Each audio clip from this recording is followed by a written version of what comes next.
Yun guys, so good morning. Today is, anong June nga ngayon? June 19.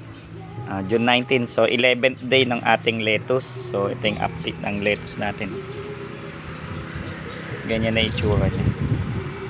So medyo mas malalaki na yung dahon sa kanyang 11th day. Tsaka apat na talaga yung dahon. Dadami pa yan. So mabilis naman yan na, ang mabilis na stage niya pagdating ng mga 25th, 23rd day, ang bilis ng paglaki niya, sobra.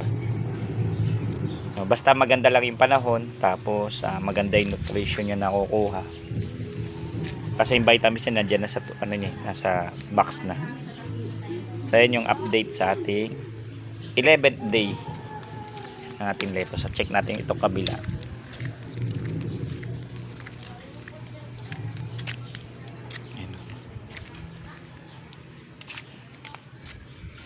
So maganda rin.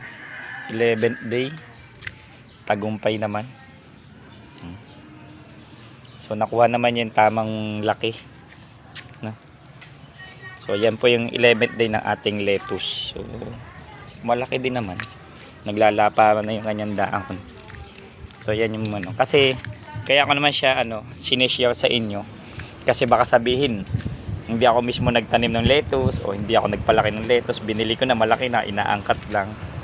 So ito is a daily basis na ginagawa ko para makita niyo stage by stage paano lumaki yung lettuce, so paano siya from buto to harvest, ano na yung magiging itsura niya.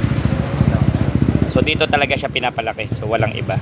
Okay, maraming salamat po. PC mo gawa mo. Don't forget to subscribe. Alex Lettuce Sinakap.